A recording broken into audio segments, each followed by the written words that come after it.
तमाम व्यूवर्स को अस्सलाम वालेकुम।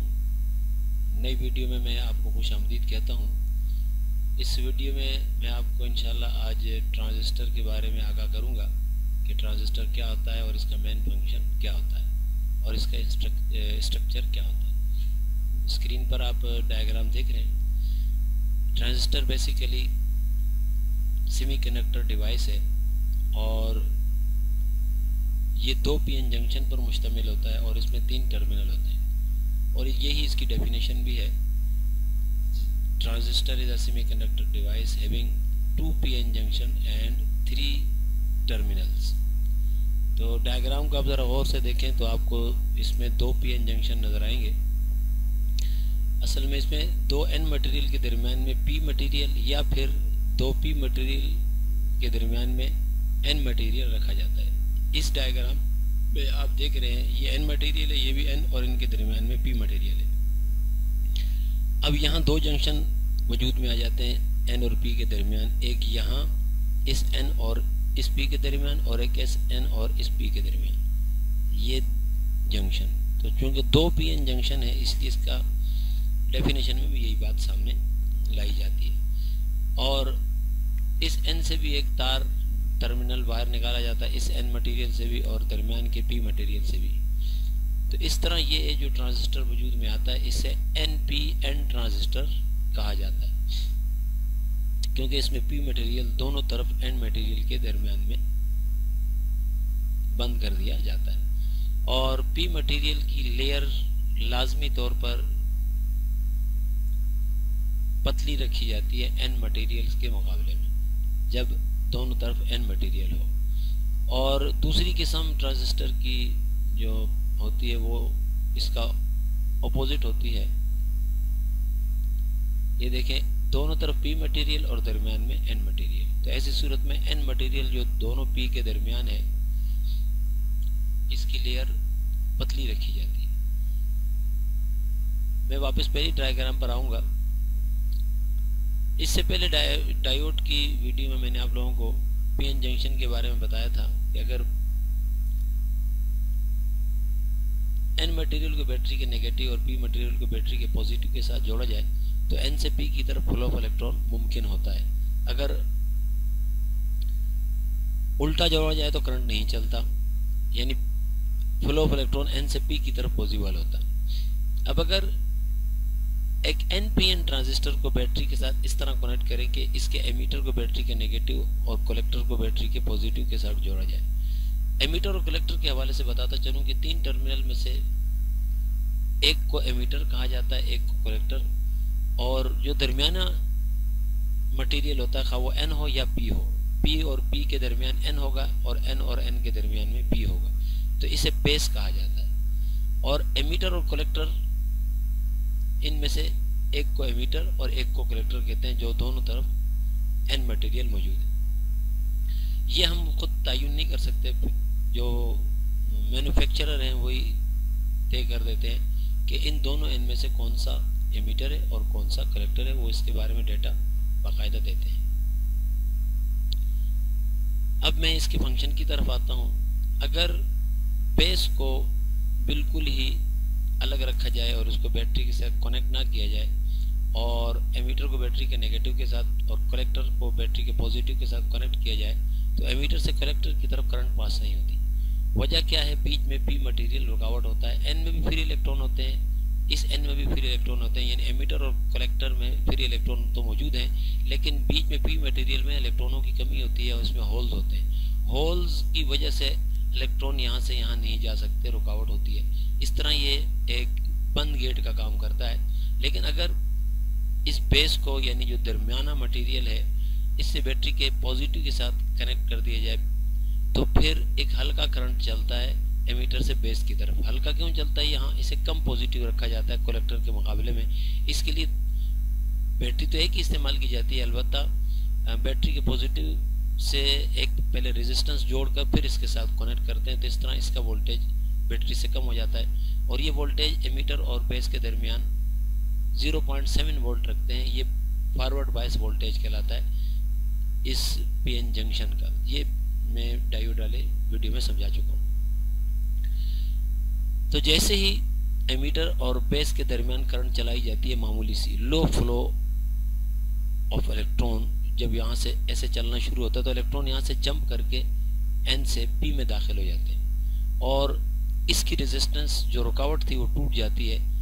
और यहाँ चूंकि वोल्टेज ज़्यादा होता है तो एक करंट तो यहाँ चलती है एमीटर से बेस की तरफ, लेकिन जैसे ही यहाँ से इलेक्ट्रॉन जंप करके होल्स में मिलते हैं फौरन ही कलेक्टर भी उन इलेक्ट्रॉनों को अपनी तरफ खींचता है और high flow of electron emitter से कलेक्टर की तरफ चलना शुरू हो जाता है और गोया ये जो गेट था वो खुल जाता है और एमीटर कलेक्टर करंट पॉसिबल हो जाती है।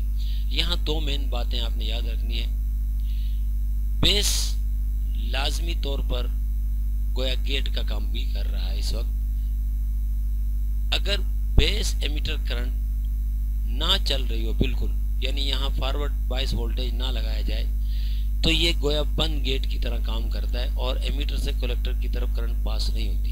अगर हम एमीटर से कलेक्टर की तरफ करंट पास करना चाहते हैं तो लाजमी एमीटर से बेस की तरफ करंट पास करनी होगी। अगर हम इस करंट को बंद कर दें तो एमीटर कलेक्टर करंट भी जो हाई होती है वो भी बंद हो जाती है। तो इस तरह एमीटर से बेस की तरफ करंट गोया स्विच का काम भी करती है और यही करंट ऑटोमेटिक स्विचिंग के लिए इस्तेमाल होती है, यानी ट्रांजिस्टर ऑटोमेटिक स्विचिंग के लिए भी इस्तेमाल होता है। आगे चल के इसकी मजीद वजाहत होगी। एक बात तो आपने ये समझी।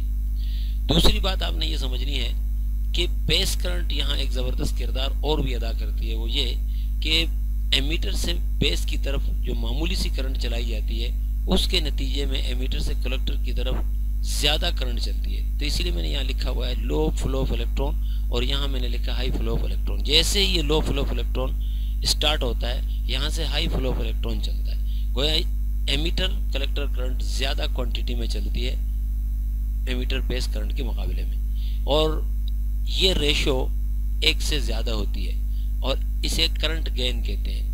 ये करंट गेन हर ट्रांजिस्टर की दूसरे ट्रांजिस्टर से डिफरेंट होती है। ये भी मुमकिन है ये करंट गेन 1 हो तो 1 होने का मतलब ये होगा जितनी ये करंट चलेगी उतनी ये चलेगी, और ऐसा भी हो सकता है कि 10 गुना 20 गुना 100 गुना हो।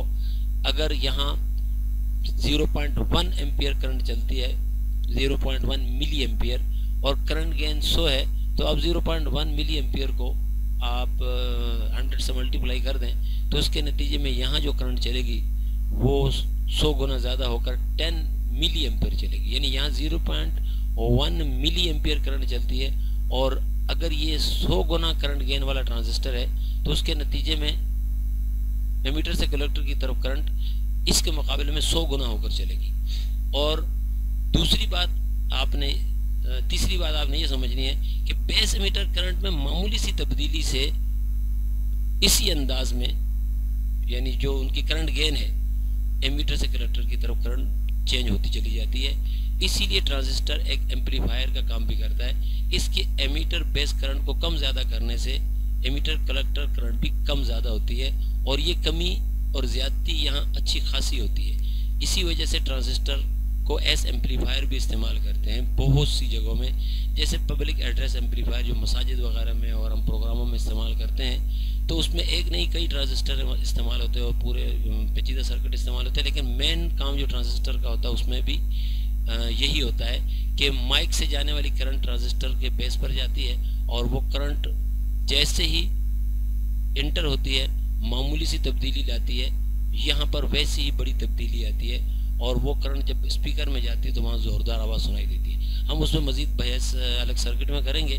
तो यहाँ आपने एक मेन बात ये समझी कि ट्रांजिस्टर एस एम्पलीफायर भी काम करता है। दोबारा ज़रा समझ लें, अगर एमीटर से बेस की तरफ करंट पास ना की जाए तो एमीटर से कलेक्टर की तरफ करंट पास नहीं होती, ये बंद गेट का काम करता है। जैसे ही एमीटर से बेस की तरफ करंट पास की जाती है तो ये गोया गेट खुल जाता है, यहाँ से इलेक्ट्रॉन इसमें दाखिल होते हैं और इन कलेक्टर का वोल्टेज बहुत ज़्यादा होता है, इसके मुकाबले में ये ज़्यादा ताकत से इलेक्ट्रॉनों को खींचना शुरू करता है, तो एक इजाफी करंट यहाँ से एमीटर से कलेक्टर की तरफ चलना शुरू हो जाती है। जैसे जैसे एमीटर करंट को कम ज़्यादा किया जाता है तो उसी के नतीजे में बड़ी तब्दीली एमीटर से कलेक्टर की तरफ आती है।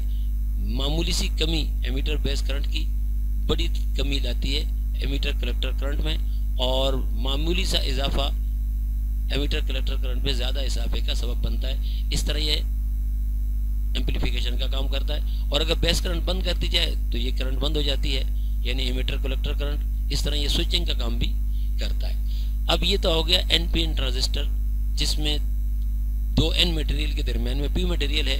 दूसरी किस्म PNP ट्रांजिस्टर है, नाम मैंने यहाँ भी शो किया हुआ है। इसमें दो P मटेरियल के दरमियान N मटेरियल होता है। दोनों का फंक्शन बेसिकली एक ही जैसा होता है, लेकिन पोलरिटी बैटरी की उलट दी जाती हैं। इसमें एमीटर के पॉजिटिव के साथ बैटरी के साथ जोड़ा जाता है और कलेक्टर को नेगेटिव के साथ, और बेस को भी बैटरी के नेगेटिव के साथ जोड़ते हैं। जरा देखें दोनों डायग्राम को।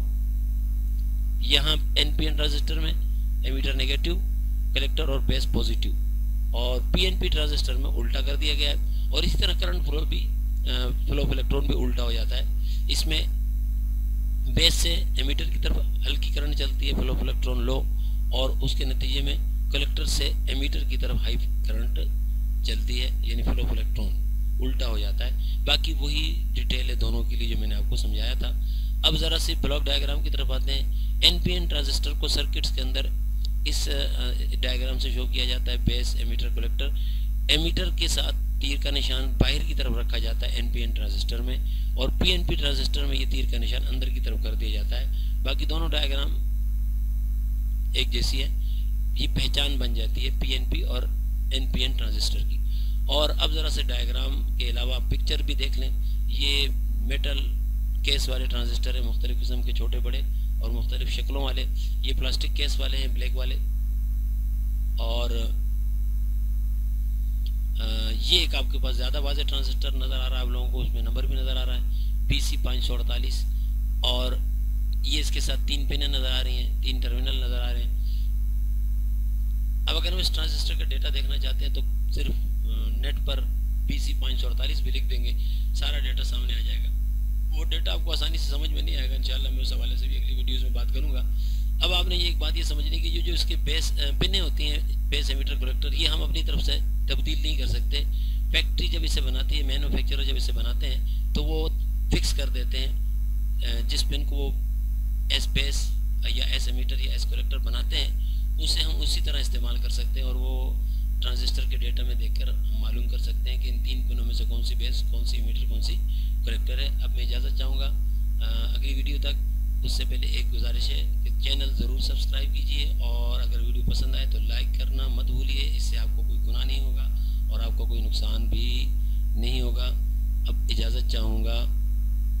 अल्लाह हाफिज़।